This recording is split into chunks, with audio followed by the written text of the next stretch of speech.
All right, aloha and welcome to Own the Outcome podcast. My name is Tyler Devereaux, and today we have the one and only Ryan frickin' Dodd. Ryan, welcome, bro. Thank you so much. Yeah, excited to have you here, mate. So let's get into, those of y'all who don't know Ryan, you're going to get to know Ryan, and Ryan's a beast, man. First thing that I'll tell you is we'll just do a little drip here. He is a world record ski jumper. Is that how I'm supposed to say it? Yep, water ski jumper, yes sir. Bro, Ryan came to one of my classes about a year and a half ago or so. Yeah. Front row, taking notes the whole freaking time, like just all in. And it's been fun to see your journey. Dude, to learn more about you. I remember talking to you at the training and just being like, damn, this dude's a beast, man. So tell me a little bit about your journey, where you grew up, because you grew up in Canada, right? Yes sir, yeah. Yeah, I grew up on a farm in the prairies in Canada. I could see the Rocky Mountains about 150 miles away, and yeah, a cattle farm and What part of Canada? Alberta, near Calgary. Yeah. Sweet. I lived in Toronto for a little bit. No. So I did Really? a church mission Yeah. in Toronto. Amazing. And lived all throughout Ontario. Really? I loved it, dude. My favorite candy bar ever, Wonder Bars, bro. Yeah. I mean, bro, Yeah. they're the best. Yeah. The best. Amazing. That's cool. Do you probably don't even eat candy. Well, in the 3 months leading up to an event, I'm really aiming not to. But the last 2 weeks, I was in Nicaragua and I got hooked on these almond croissants and cinnamon buns, and I couldn't stop. It's okay. It's okay. So you're normal. Yeah, You're natural. It happens. My nutrition guy, we have a call later. So, yeah. All right. So tell them about your just kind of your journey in the skiing space, then we'll get into the real estate side of things.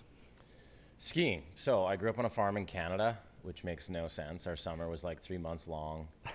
And my dad, he was I would say like a state or provincial level skier, but he was a farmer and he would never put skiing in priority. Our family started in like a cabin, like summer vacation sort of water skiing. And when I was 9 years old, my dad brought me down. We had like this we still have it with this coulee. So big valley is the other term for coulee. And he was like, do you want to water ski? And I was like, I just remember I didn't really like it. I was like trying to do a tube and kneeboard, but I just responded impulsively, yeah. And that was it. Then my dad all winter took his tractors with no permits, with no county approval, nothing, and just built like 100-foot dam in our cow pasture over the ice. Dug out to the side of the hill, built this dam, didn't engineer it, who knows if it'll work.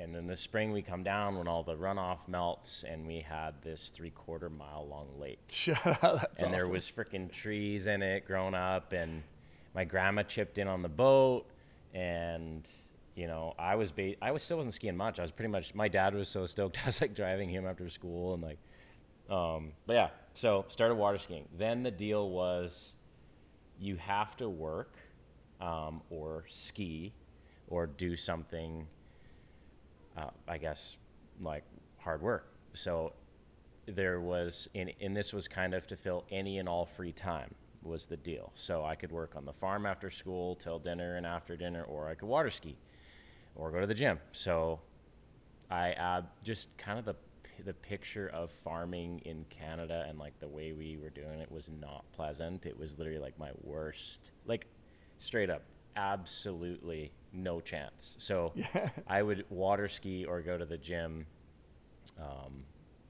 all 3 hours. Yeah. Literally no social life. That's what I did. But that's how you get good at stuff. You freaking go all in on it. Then the social life followed, and actually we had a junior camp at our place with one of the best coaches in the world, who was my dad's friend. I had a lot of neat circumstances tie in, and that's where I met my wife, Brianne. How old were you? 15. Oh, that's awesome. At a junior national training camp for the Junior Worlds. Okay, and you're three-time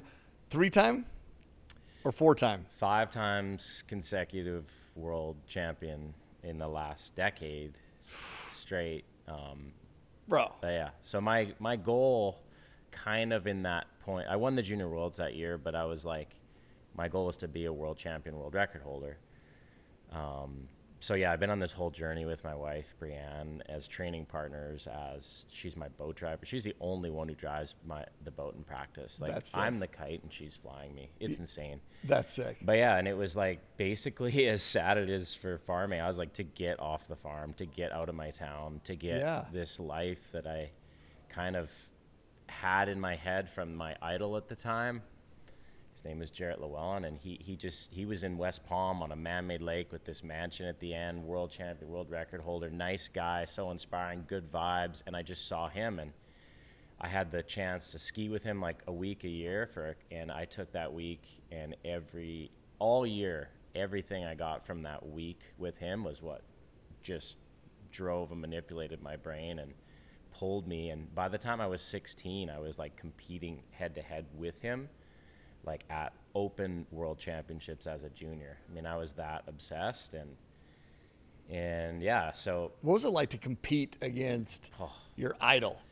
So the funny thing is, like, when I got a taste that I'm there, it didn't impress me. Like, when I got a taste that I can be with him, I couldn't believe that I wasn't beating him. Like, I'm not joking. Like, it was so weird looking back now. I'm like, this is insane. But there was no programming. There was no one teaching me this. It just, once I got a taste, like if I beat him once in practice, even if he was sick and like didn't try, but I beat him that day, I felt that there was no reason that I should not beat him at the world championships and win the worlds. That was actually, and I kept staying with that, but that was really, really, really hard for me to take. Hard for you to take, okay. Because I didn't win. Like, I felt like when I was 16, because I was training with him, and I had beat him in practice, and I felt like I could jump as far as he could, that when I went to the Worlds in Italy in 2001 as a junior in the Open Worlds, I didn't win. I was absolutely crushed. Why do you think that is? Not that you were crushed. Why do you think it is that you didn't win? Great question. What did he have? Because you knew you could beat him. So yeah, me in practice, like I guess I just wasn't as well adapted with performing on demand, because the winning jump actually wasn't that far. It was a jump that I could have done. I think, for a lot of those, so that was when I was 16. I did not win a world championships till I was, how old was it? 29 or okay. 20. So I went 13 years feeling like I should win and have the world record and capable, and progressively going farther away from it. So what got stronger? What got you to the position where you went from 13 years, by the way, that speaks volumes about you.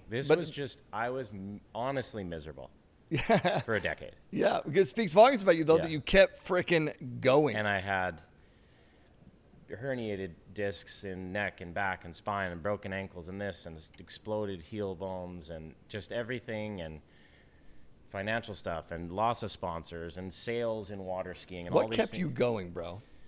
Like, here's my question. What kept you going? What was it inside of you that, like, you know what, I'm gonna keep going? Because most people don't. You know that. Most people don't. What was it that kept you going? There was no thing.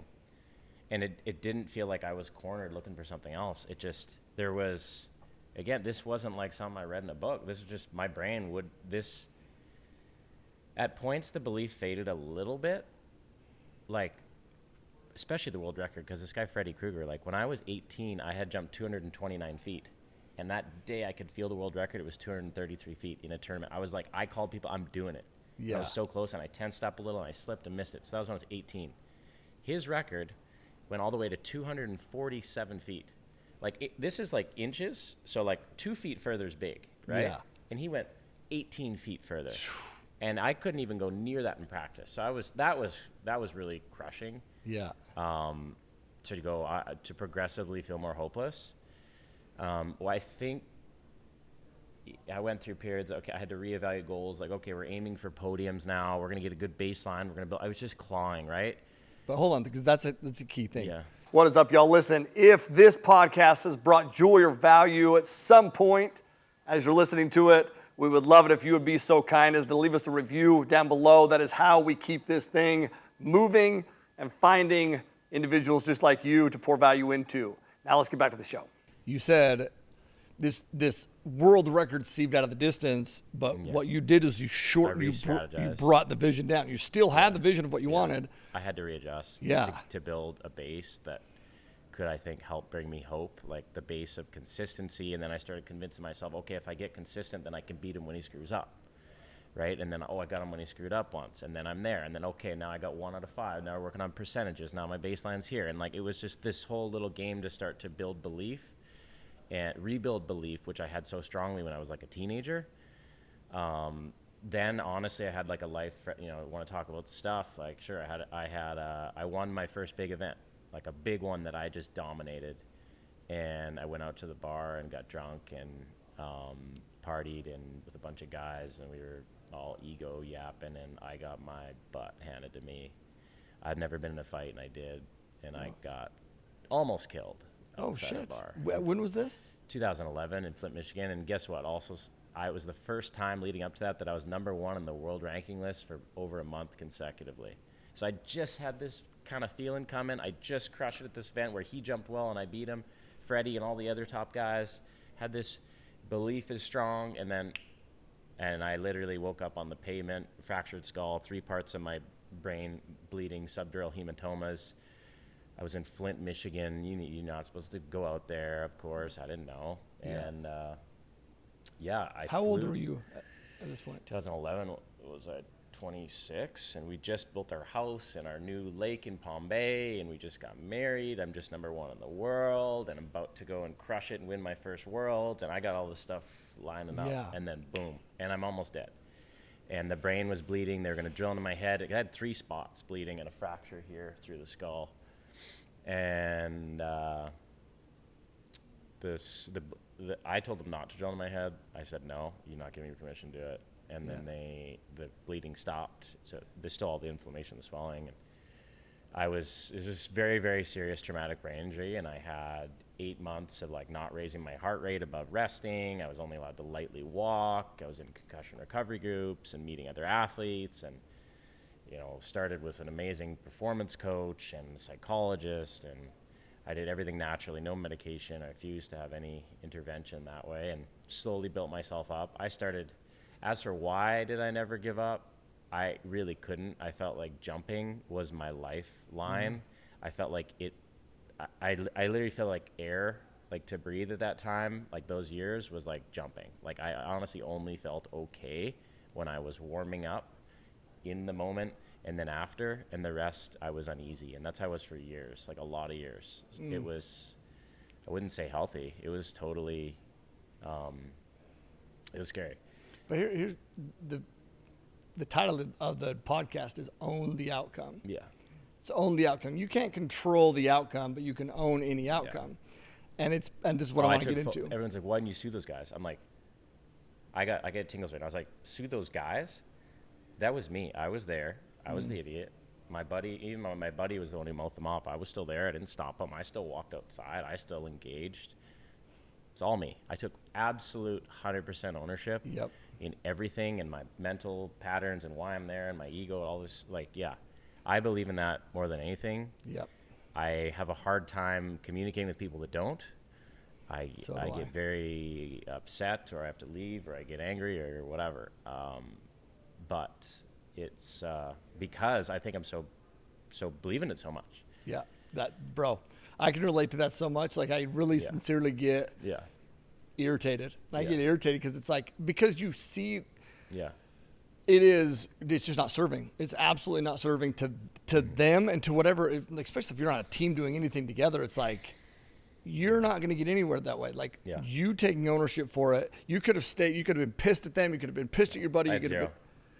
Instead, you just went in. I went home. I went in. I sat in my house. I consulted people. I learned about the brain, learned about the mind, learned about meditation and routines. And literally, that's when I just went absolutely immersed into, like, there was there, like, I told my wife, probably 97% of the days for 13 years, I've woke up and said this, like, we were arguing about something, and I said, I've said these 3 things to myself. I'm still not being nice right now, but I've said it for 13 years in the morning. Like, okay, like, I'm trying. Like, and I did a yoga morning breathwork routine still, like, this is 13 years now. Like, but yeah, I was not supposed to be jumping after they said. Wait, so what are those things that you say to yourself in the morning? Positive, peaceful, present. Positive, peaceful, present. Yeah, and I just try to feel it. Like I'm not always like feeling it, like laying there floating in the clouds, but yeah. And there's just a simple little, I used to do a 30-minute yoga. Now it's a 10-minute yoga with kids and more stuff. But You want to hear something crazy? yeah. It's what I say, Yeah. one of my affirmations that I've Yeah. said for probably a decade. Like I changed up my affirmations, Yeah. but this one has stayed consistent for a decade, is that I'm a patient, present, loving and encouraging father. You're adding. That's good. That's good. I need to build it. That's what it is, because I found Yeah. myself like getting, well, not patient. And so it's patient, Yeah. present, and positive, what you said, right? Positive, peaceful, present. Positive, peaceful, I need to be present. more patient as well. Positive. Well, but if you're positive and you're peaceful is Yeah. present, or Yeah. is patience, you know? And I've tried to like feel, okay, like I'll get this feeling, okay, what is it meaning? And then I'll think, okay, like today in my day, like what is this? When will I feel this? And okay, it'd be like the kid's upset, positive, right? Or peaceful as I walk down to the dock, like I'm and present when I'm engaged in and then I have throughout my sport and my routines, like in my process to my sport, which is like a 2-hour process to like when I go on the water, non-negotiable, it's the same every time. There's a whole bunch of little stuff intertwined in there. But backing it up to the head injury, that helped me kind of start to unwind and build back to like life. And like I was scared in the car. I had PTSD. They all say whatever. I'm like, cool, I'm going to work through this. I'm not going to take some stuff and cry about it. It was awful though. But probably because it was so critical for me to start jumping, I did. I had headaches for like the next year when I was doing it. I probably shouldn't have been doing it for like health reasons, but for me mentally, I think I needed to. And the neatest thing was my very first tournament back, which was about 9 months after the injury. I did a personal best jump of my life. No way. Yeah, very first round. It was, and I had zero expectations. I was absolutely terrified. Even like I was so skittish around people, and I was scared to go to the lake. I just rode over the jump in practice, and like people laughed, like, "What is he doing?" Right?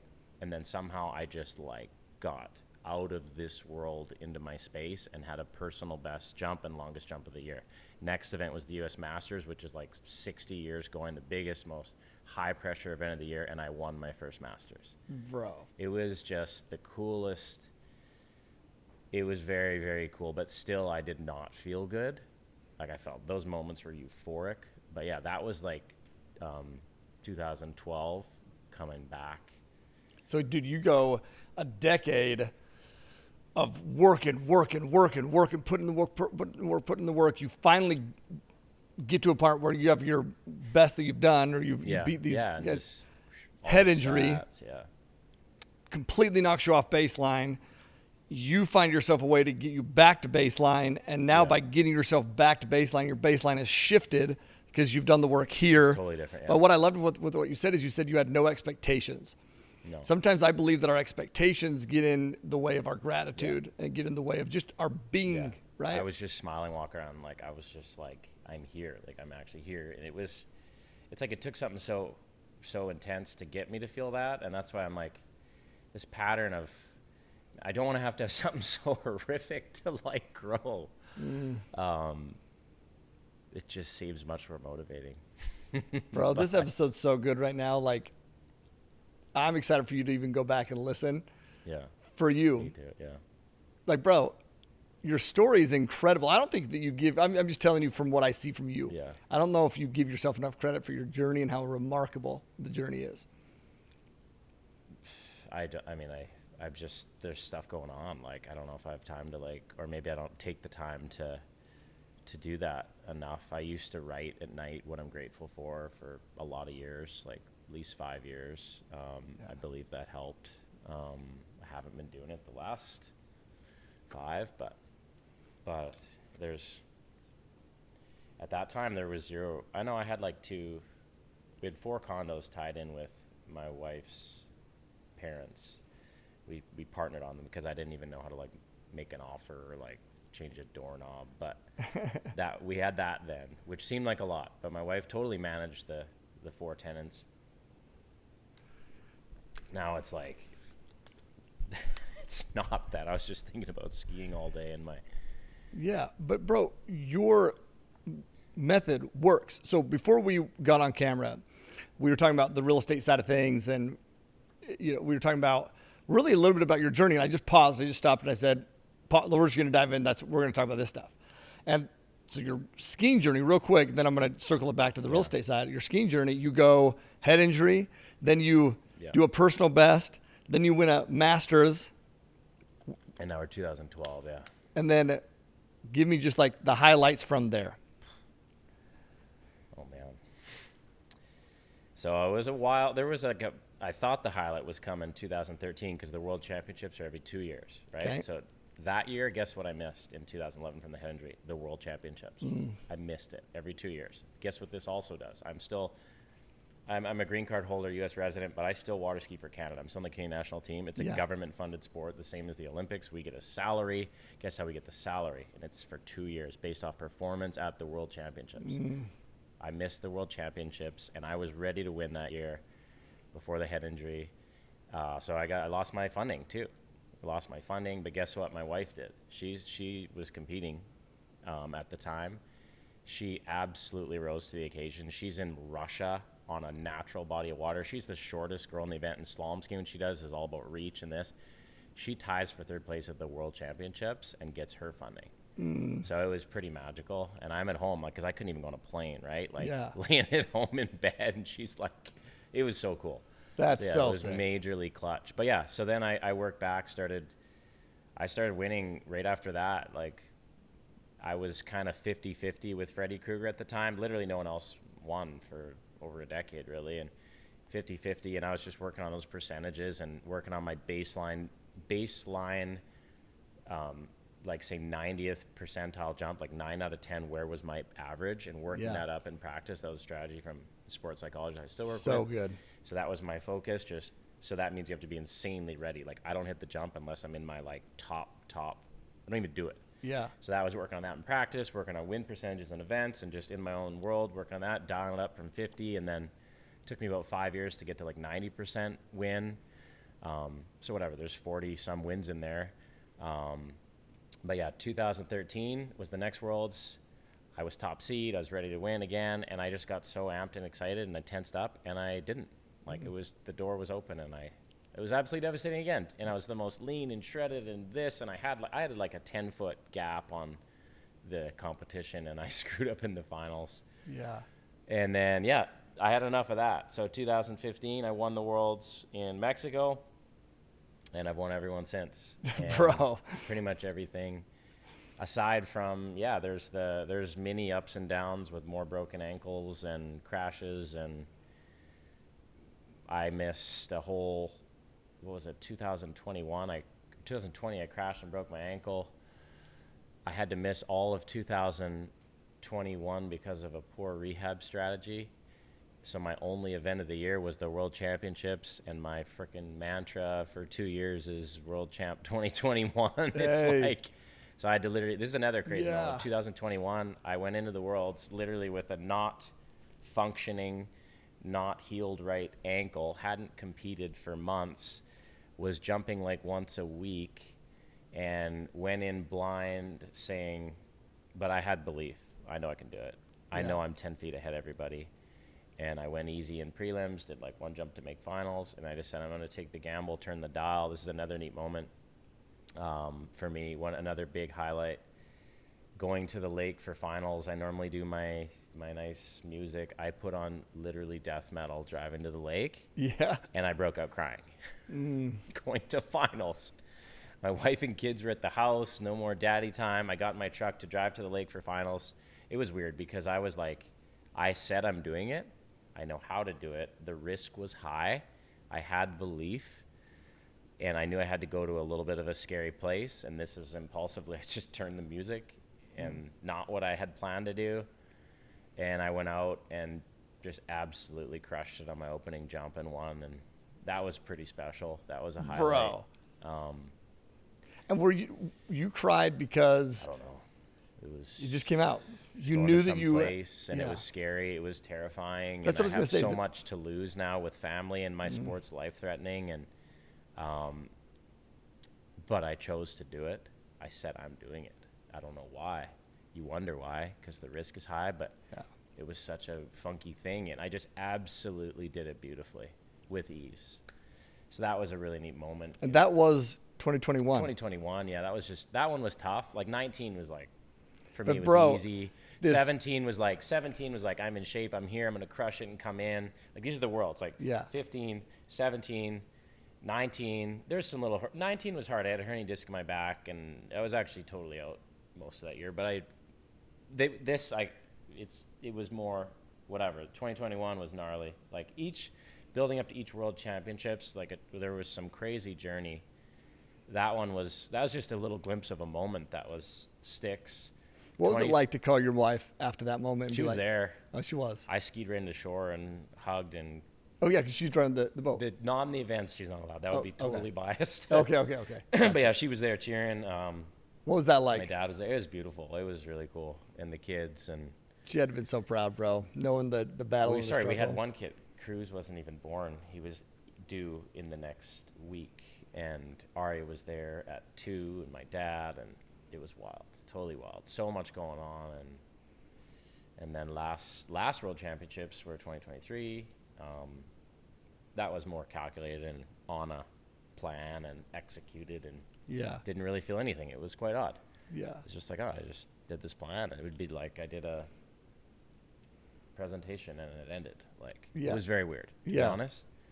And now I'm on some new journey, and strained an ACL 3 months ago, won the first event of the year, had a massive jump in practice this spring that I've been kind of dreaming of, this spiritual experience, and landed very odd, this beautiful jump. Didn't feel anything, but my intuition said something was up. I had no pain. A couple hours later, I couldn't straighten my leg, and I was actually driving to a job site, I hopped out, and I'm like, in these flip-flops, and I'm like, I can't straighten my leg. What? No, and I'm hobbling around, and I'm like, oh no.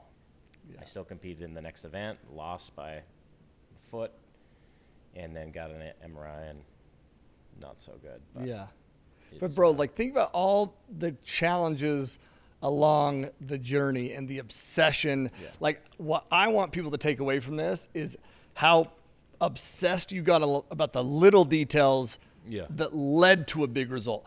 What I believe people get obsessed about is a big result without doing the little things that get you there.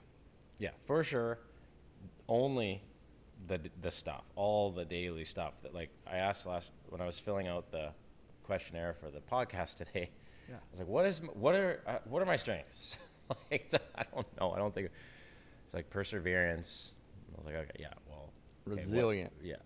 Resilient, but I don't even know what the full definition of perseverance is, but I would be thinking like, I am every day waking up.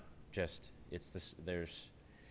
a few days where I at least leave and go surfing, but I'm switching to, like, in the last 20 days surfing, I did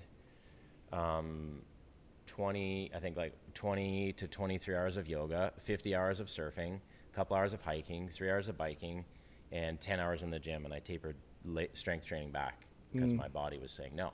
This is in 20 days, and then family time and hanging out, and thankfully business just was like 30 minutes a day. Somehow it worked out. Bro, when I look at you, it is persistence, resilience, consistently. Like, consistently. A lot of people can be resilient for a little bit. A lot of people can be persistent for a little bit. I don't even know if that even works, because when I look at persistence, like, I love to use that word, because that's consistency over time, is being persistent, right? Yeah. But, like, being knocked off baseline, getting back to baseline. Like, that's how I define resilience, as being knocked off baseline, coming back to baseline.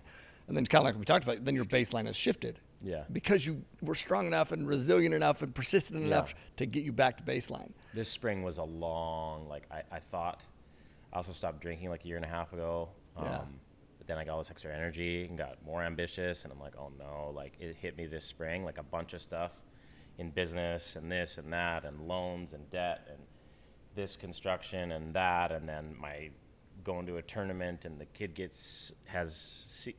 our little guy Cruz has seizures and sick family, and all at once, tenants leaving, like boom, boom, boom, boom, boom, just gone, and they're like, where? And then lawsuit, and I'm like, it just imploded.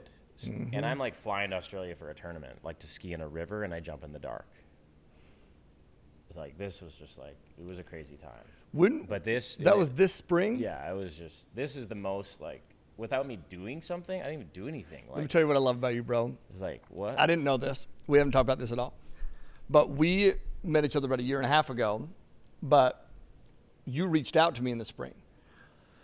And you reached out to me in the spring, and we've kind of like commented on each other's posts and like, you know, kept engaged. But you reached out in the spring on one of my posts, and you said something along the lines of, well, you reached out when you saw that I moved to Orlando. We kind of like chatted about going surfing at some point and getting the families together. But then I posted something, and all I remember is that you commented back and said something like, man, I don't know what you're going through. I don't know what's going on, but if you ever need somebody to chat, like I'm here, something along those lines.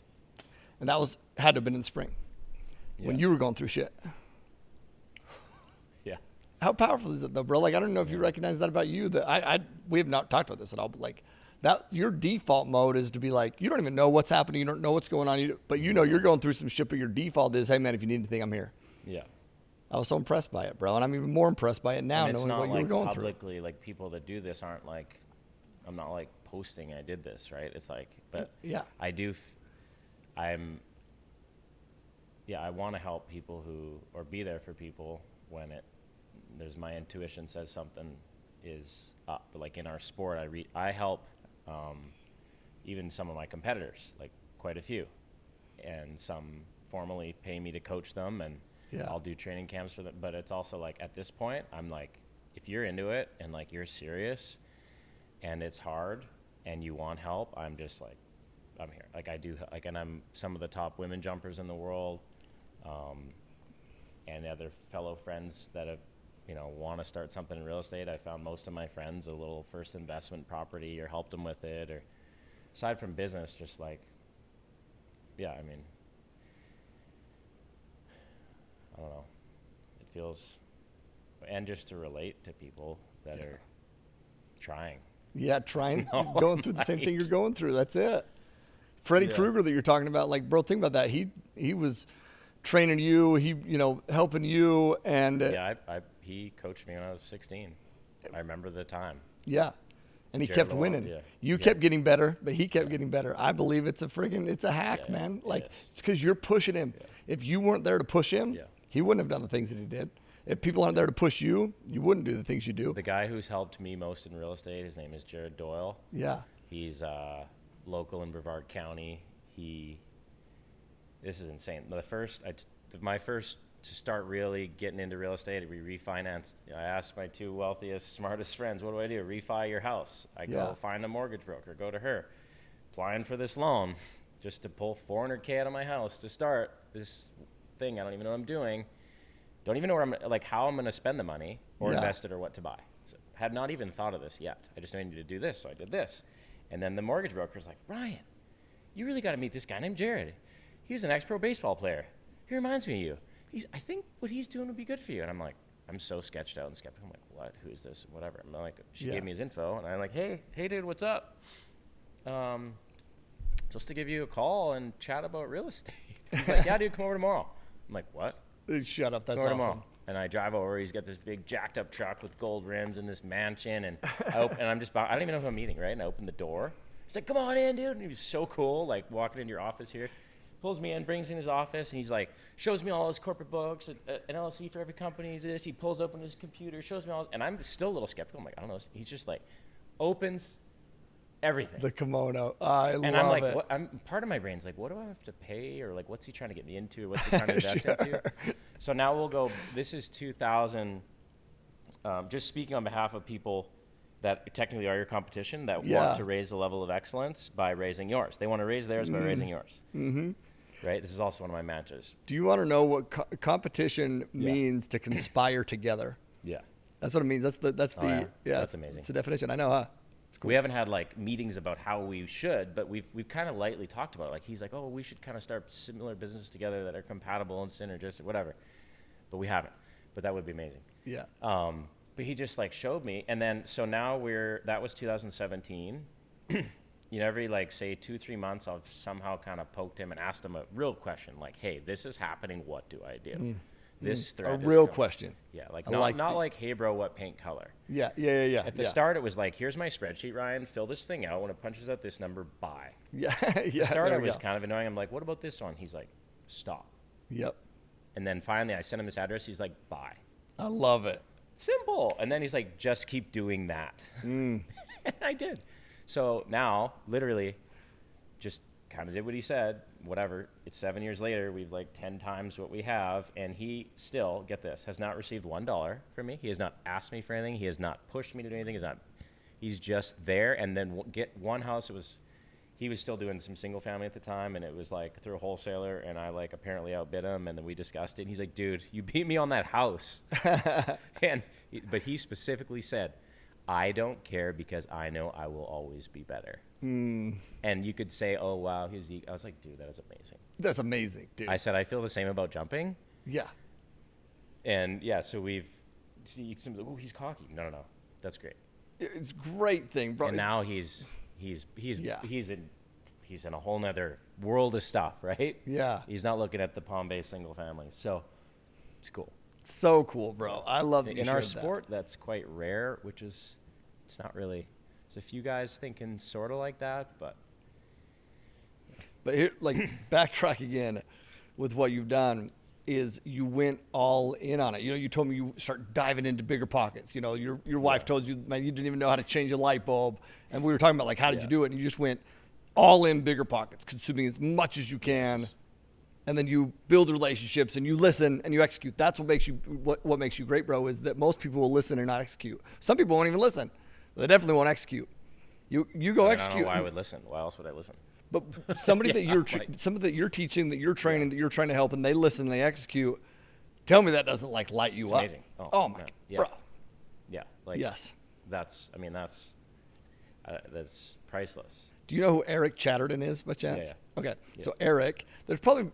We've talked a bit. Yeah. I love this dude. Yeah. I don't know if he was he at the event that you went to? Okay. He was the actual one that I sat with. Oh, at the I desk. love it, bro. Yeah. I love Eric, man. Yeah. And what I love about Eric, there's nobody that calls me more than Eric. Nobody. That's cool. But what Eric does is he'll ask. I loved how you said I asked a real question, because Eric doesn't just call and be like ask some generic question. He asks specific questions. Like I can tell he's done the work to get to a point where now there's this stoppage, and he's like he asked a real question, and that's beautiful because now I can give a real answer. Yeah. Right.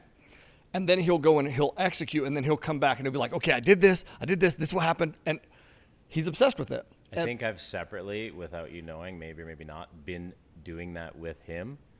I love it. So it was like I left the conference that I went to, and I said, I'm going to be a part of a 40-unit deal somehow. Still not hit the end within a year, and I haven't. But this spring I found, which was a 13-unit, my first bigger than a triplex that I saw it through a Facebook group and did my due diligence and a lot of work and energy and time. And then I said, hey, Eric, what do you think of this? And he was like, how did you find this? I love it. It was $479K on Facebook. I ended up getting it for $285. And we talked about partnering on it, actually. And then he said, it's not really in his buy box, I guess. Sure. But it is very near to him. It's south of Dallas, an hour in the Cedar Lake district. And regardless, we talked a fair bit. Then he mentioned his construction company, and we referenced some stuff. And then he said, I think you might just be moving faster than I can go, bro, is what he said. And I'm like, yes, like I'm buying it this week. I'm starting, I'm not. And I had loans in queue, but yeah, so I bought it, and I've kind of showed him, here's an update. Yeah. But yeah, we're, I'd say 2/3 done, the full remodel with additions, and I just refied 3 places to buy it. Yeah. And then another 3 I close on a loan tomorrow for the next draw. And so it'll be 15 units. And someone asked, and this is maybe not to your textbook, but like the way the math is working now is basically any rent that I get, even within like 70% of what I think is market value, we're going to be doing great. Bro, amazing. So but yeah, I kind of wanted to show him that I will persevere, not just as an athlete. I will try. Like, I can handle, and I thought, why not, again, not what you told me in your conference, but I thought if I can suffer through this alone, then I think I'll be a more valuable partner. I felt like if I jump in and partner, I feel like I'm going to be annoyed or annoying or asking. But I think if I've done it once, maybe this is wrong, but I think I'll be a better partner because I do want to be a partner with people. Yeah. But I thought again, maybe this is like the farmer thing. Like, you're not supposed to do it this way, but whatever, we're doing it. Whatever, so we're doing it. I'm going to show him at the end when the sign's up. Yeah. And, but then I need help with property management. I haven't even started that. But there's so much to unpack from what you just said, though. Yeah.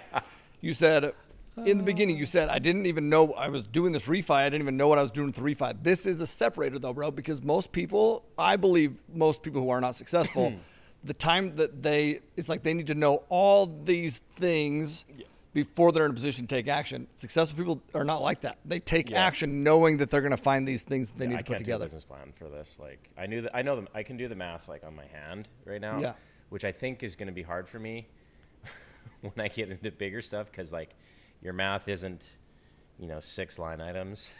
But it can be. It can be from the beginning standpoint, and then you can get deeper. Yeah. Yeah.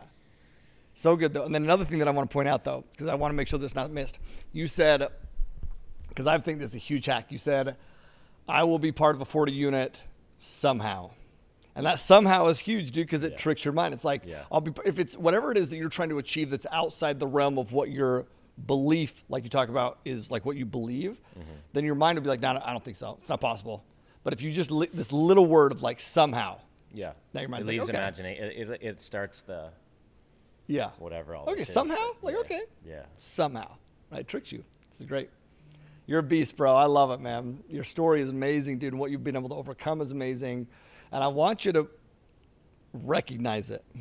Thank you. Because you're an achiever. And what an achiever does is you're always measuring yourself off in an ideal state, right? Have you ever read The Gap and the Gain before? No. Okay, so all of you achievers out there, there's a book called The Gap and the Gain by Dr. Benjamin Hardy.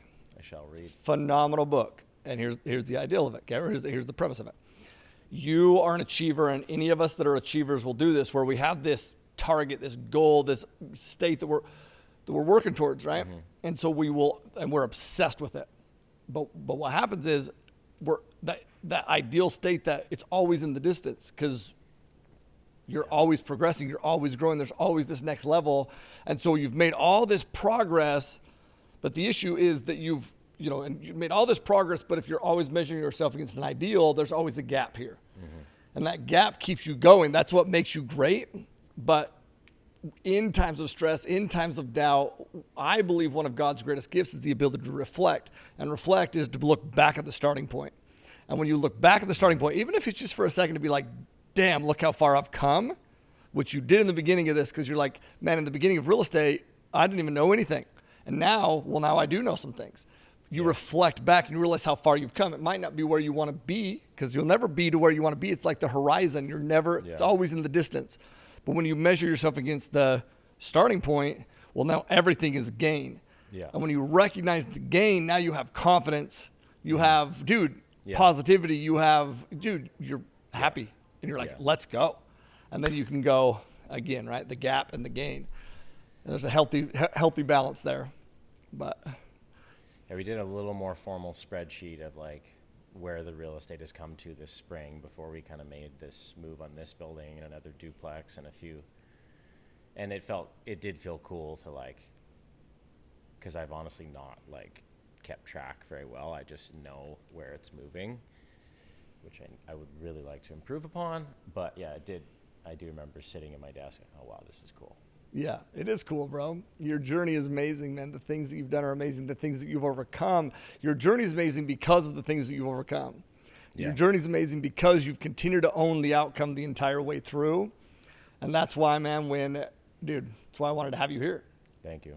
Yeah, and I know, just so you guys know, in the very beginning, we'll kind of wrap up with this, but I just want to get real. In the very beginning, and I think that this is going to surprise people because of what they just heard you say, but you were a little bit nervous in the beginning of what to share and what you should share, and now I don't even know what my story is, and is that true?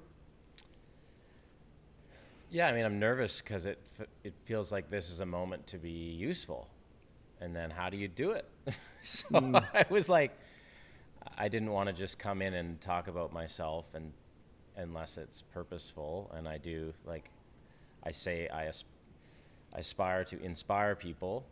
So thank you for helping organize that. No, bro, simple. Yeah. I just show up and ask questions, man. But I want you to understand, like, that is your ability to serve, your ability to help others is predicated on your ability to get in front of people and put yourself in the uncomfortable situation. You're willing to put yourself in uncomfortable situations and turn the knob up, like you said, when you took that jump in 2021. Turn the knob up, turn on the music, turn the knob up, take the risk. You're willing to do that, but like putting yourself out there, bro, you've got to put yourself out there. And all of y'all listen to this, you go and send this dude a message to remind him to put yourself out there, because your story is how you impact. You are how you impact. So how do you impact? You tell your story. It's amazing. And you continue to create a new one. Like, Yeah. bro, at any level, like right now, dude, I'm going through shit every day. Like when I truly, and sometimes this is what I'll do, I'll just list it out. Because one of my superpowers is I compartmentalize. Like I will just compartmentalize it. So I'm going through this, compartmentalize this next thing. And I just kind of forget because I'm just next. But when I truly sit back and I reflect, like we talked about, of all the shit that has just been coming, and there's a lot. But the narrative in my head the whole way through is I got to get through this because it's going to help other people get through it quicker. I got to get through this. Man, when I get through this, the story's going to be amazing. Man, when I get through this, the impact's going to be amazing. When I get through this, that's what keeps me going. And so how do you impact? Bro, you came to my training a year and a half ago, and I was, wow. Yeah, you're definitely doing that. but I just talked about the things that I had done, and now I'm trying to do new things so I can impact at a deeper level, man. And you've done so much in your life, bro, and it is inspiring to me. I'm very inspired in listening to your story because it helps me remind myself to get down to the granular things, the small things, to help me get to the big outcomes. So I appreciate you sharing your story. So what are the granular things? Like, what does that mean? So think about your skiing, right? Yeah. Where you said you're trying to get this 1% better, this 1 foot better, this. Okay, so you know what it is in skiing. And the thing with that, which I haven't found anywhere else, is the measure of accountability, and the feedback and response is unavoidable. You can't just sneak an effortless, good feeling jump because you can't, because the ramp, the impact, the G-force, the ramp, if I'm 3 pounds heavier, my legs sore, if I'm tired, it's instant feedback. So I haven't found like how to get this in life, but it has forced and cornered me into, I think what you're saying is the granular level stuff. And it's measured to the centimeter, your distance, regardless of variables. So it's just cornered me into this way of thinking, I'm pretty sure. This doesn't come up with from me. How did you know those measurables? How did you determine how to measure those measurables and how to focus on getting that little bit better, and the ramp and the weight and how'd you learn that? Just testing little tests, like one variable at a time. Everything's the same, all constants, and then you just change one thing and you test it for a long time. You just play with one tiny thing, all things the same, no other stuff, no other manipulations, absolute same time of day, same routine, same driver, same weight, weigh myself before, weigh myself after, same routine, same playlist, same mantra, same this, same weather conditions, which is all hard to manipulate. You have to dial all this in. And then how else can you test the same prop, the same this, the same amount of gas in the boat? Brianne does the same thing. We have the same routine. It's like, don't talk right now, like all this stuff, the same decompression routine, take the same notes. And then you're going to gather some data, put it into a spreadsheet and measure it and track it over a month. And then say, how did that work, right? Track it over a month. Yeah, do this exact same things for a month and manipulate all that stuff and obsess about it all day, every day, the night before, and then go, oh, how did this slight change in my turn work, right? It's not try a turn once. But it's like, that's what I'm talking about, bro. Most people will try that and they'll get the result for the day, or just one day. And you got to track the day. Yeah. But dude, you got to track it over time. You got to track over time, and the time. Then you truly track, because you can't whatever you have to measure what you want to improve, right? It's what it is. You have to inspect what you expect, and so you go and you inspect these little things over time, and then you look at the data, bro. It's the same thing in marketing. Yeah. It's the same thing in sales. It's the same thing with your properties. These little things, then the impacting here. It's the same thing. I'm just not, to be honest, I'm not doing it the same. Like, I have some of the skills transferring, but I'm just not.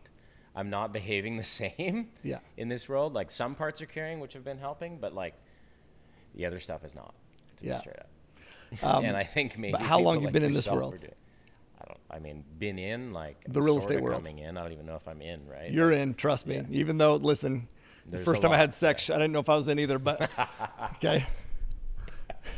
All right, no, I'm in. That's where I'm life. Yep. You're in. Yep. You're in. Okay. But how long have you been in the space? I mean, it's just progressively been more in, and right now it's like, okay, this feels in. When did you do your first deal outside? Like, when did you do the refi? We had some little stuff. I didn't even know was happening until 2017, and then it was like, I start. And 2017. Yeah. When did you start skiing? 2000. When I was a freaking baby, 91 or something. When did you start measuring those little things? I mean, when I was obsessively. When I was 10, I was writing down every minute of training and just trying to get the most training in the 2.5 months of That's so impressive. No ice, right? Like, every day I had a calendar in the glove box of the boat. Because I used to do slalom tricks and jump. One trick, one slalom, one jump, smiley face. Right? It was real. That's so awesome. Then it was journaling, and then really, really tracking was like after that head injury when I got fed up and I said, now I have one shot in my life to do this and do it right now. Massive sense of urgency was like tracking data with the boat, learning about props, my stuff, my morning, my evening, and journaling. And boom, 2011 was like, that's when I was like, up way more. Bro. Yeah. What you said, this massive amount of urgency. Urgency is energy, and energy dials in our focus. Like this, just focus on what you're doing. The episode, Only Outcome episode that actually posts today. Yeah. Check it out. I'll check it out. You should check it out, because that's what it talks about, how focus is a superpower and it brings you down. And so when you get as hyped, you knew what you wanted to achieve. You knew what you wanted to achieve in the space. Do you know what you want to achieve in the real estate space? I did, but then I did it. Okay, in the real estate space. I did what I thought was the thing to do. Okay. And it was, we had a level of spending and to live, and I said, by the time, this was 2011, I said, and I was like, oh, I'll buy one property. I had all these stories that didn't make sense in there. But the one that was for sure was, I saw people come out of the sport, so it's very dangerous, right? A few of the guys I looked up to get injured and have to stay doing it and have to stay current when they really shouldn't have been to pay the bills, to still be the guy they thought they were. I said, I want to not have my identity tied to that. I want to be a human who does water ski jumping, who does other things too, and I wanted to be financially able to do whatever the heck I wanted to do when I thought I might want to retire, which I threw an estimate out to be somewhere around 40. So I thought by the time I was 40, I wanted to be able to live on this.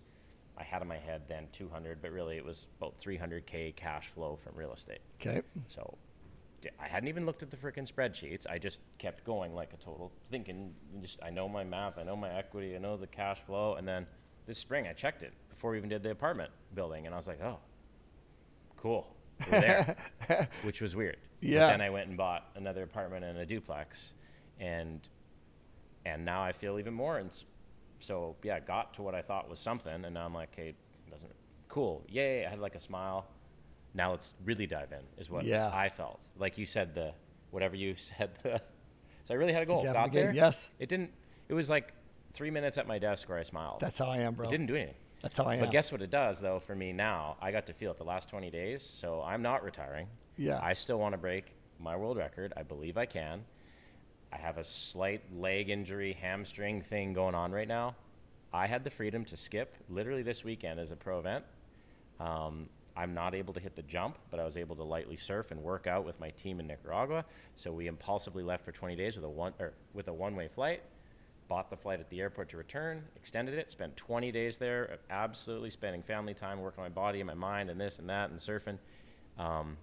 I can financially and time-wise do that now. So that was what I also had in my head, which alleviates pressure from my jumping. Yes. But guess what? When we were going to go home, we flew back 2 days ago. I said, I'm ready to jump. Let's go. Like, let's go home. I got 6 weeks now till the event that I plan to compete in this fall. I believe I can break a world record again, and I want to try. Let's go, bro. So that's so sick, dude. The real estate business enabled me to alleviate Yes. that pressure, to skip stuff that felt like I would have needed, which was my identity. And now I can surf and chill with people and work on my family and dive into this business and meet people like yourself. And I believe still jump back in and be better than if I didn't have this in my sport. That's the hook. That's the hook of the episode, bro, because that's the outcome. The ultimate outcome is the ability to do the things that bring you ultimate passion and just joy, you know, without the pressure of having to rely on it.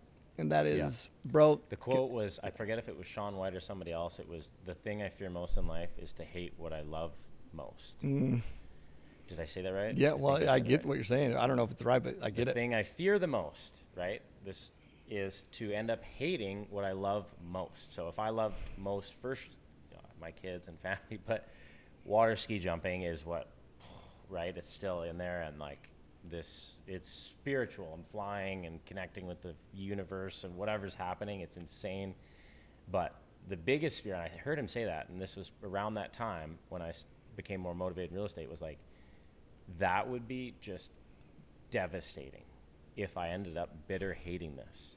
Because you needed it. Because I needed it and had to do it and beat myself down and resented it and didn't get this outcome and didn't get the medal in the moment I thought I needed it, and all the stories no.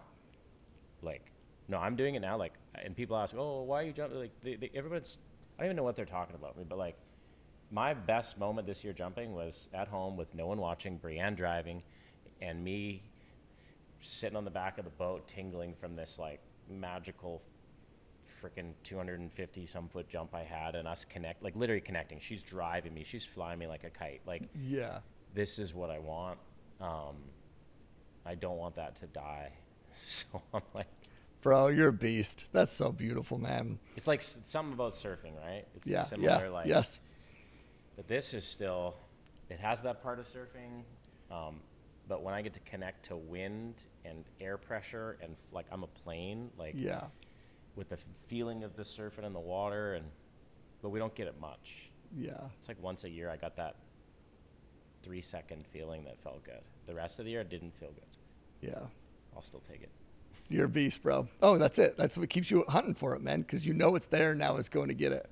Thank you for sharing your story, man. And I know that you'll put all your contact info and everything below. And man, go follow this dude. Go let him know how this episode resonated with you. And go share, man. You know, you also have a purpose, and it's you want to help build homes in Mexico, correct? We have done that in the past. I haven't for a while, but I mean, we did Homes of Hope. I raised money and built the first year one house, and the next year's 2 houses. This was in 2015, 16, 17, I think. Sweet. Haven't done it for a while. It was in Ensenada, but I still have all the contacts, and that was probably my most beautiful real estate experience, but that was before I was really thinking I'm an investor. I'd love to do it again. Okay. So we'll give some information. I was going to say. It's super cool. We'll throw some information in the show notes on how people can participate and help on that kind of stuff as well. Thank you. Ryan, thank you for being here, bro. Thank you for owning your outcome. Listen, thank you for owning your outcome to help other people own their outcome, man. You're an inspiration, my man. Appreciate you. You inspire me. Thank you, dude. Hey, everybody else out there, live always with aloha. Peace.